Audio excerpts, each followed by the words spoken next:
Hey there, I'm Aki, and in the newest devlog, the Subnautica developers went over how multiplayer will work, but also hid a bunch of secrets and showed off a lot of new tech we will be able to build in Subnautica 2.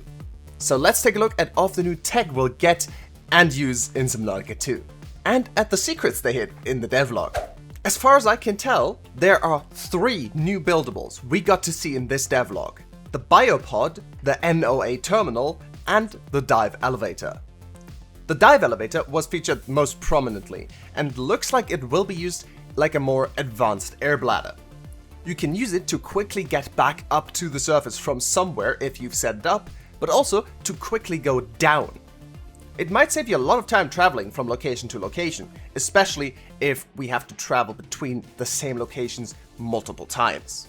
Not only that, but it can also transport resources for you, which means if you're currently harvesting a bunch of resources deep down, you don't need to carry all of them yourself. You can use the elevator to transport them most of the way to your base. And with the way they seem to be reworking mining, that looks like it will be really useful. In case you missed it, it looks like we'll be able to collect less than 1 of each resource now, like 0.3 titanium or something, so I'm very curious to see what inventory management will look like.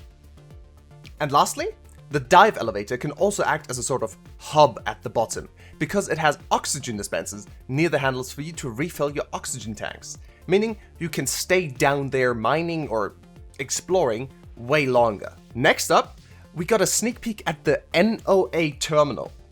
It seems to be this thing from the trailer.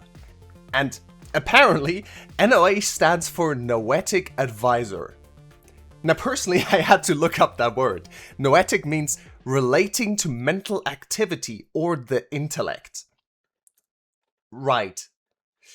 Well, this makes me think that this could be some sort of AI advisor for our base, especially since it apparently gives you an early warning alert when you're out and about.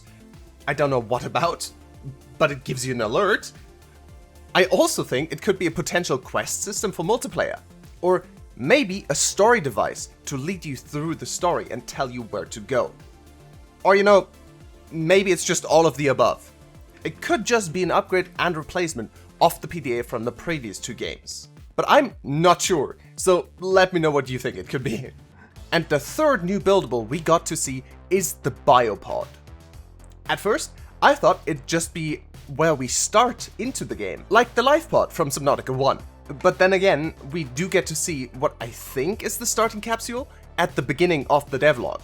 So, unless there are a bunch of biopods crammed in there, I don't think that's the case. And later on, we even see something extremely similar built inside a base, in a room labeled Awakening Room.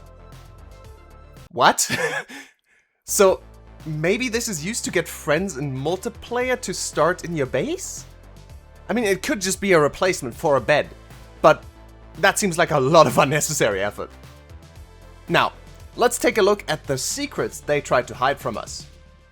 First off, something you may have missed is the import save option in the main menu. Now, I have 2 ideas for what this could be. In games like The Witcher 3, you can import a save from The Witcher 2 to tell the game what decisions you made in the previous one. But since Subnautica doesn't really have any decisions, both it and Below Zero always end in the same way, and we play on a completely different planet this time, I really don't think that's it. The other option is a lot less interesting, with it just being an option to import a save game from a file in case you move Subnautica 2 to a new disc or something. But that also seems a little unnecessary if you can just, drag and drop the actual file. So, if you have any other ideas, let me know in the comments or on my Discord server.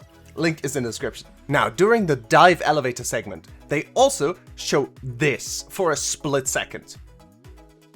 I have no idea what this organic donut is supposed to be, but maybe it's a new creature? Some people have said it could be an organic dive elevator, but I don't know about that. That just seems unnecessary and redundant. But I guess we'll see.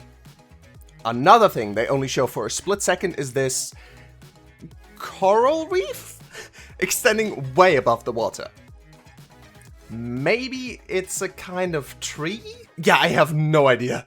But it could be used as some kind of landmark, like the Aurora was in the first game. And it can also maybe act as an above water location to potentially build a base, like the floating island. Who knows? And then in this frame, they hit something really interesting. More info about the DNA system. Here, the message says endurance adapted, inventory expanded, which means A, we will be able to expand our inventory this time, woo! And B, either endurance upgrades your inventory size, or there might be a stamina system. Personally, I'm leaning towards the first option, since these were mentioned in the same message, and Subnautica typically doesn't combine things like that.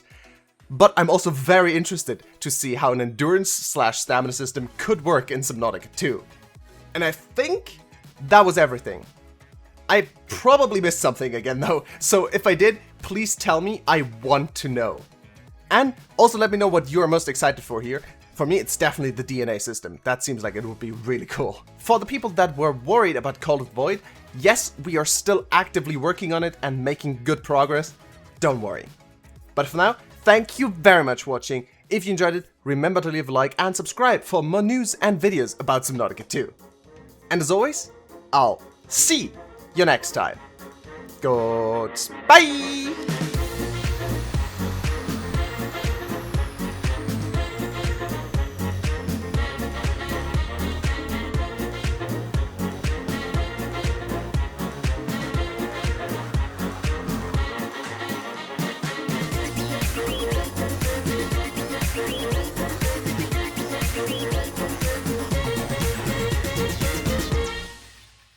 Also, sorry for the long break between videos. I kind of burnt out and have been working on Call of the Void a lot, but I'm back.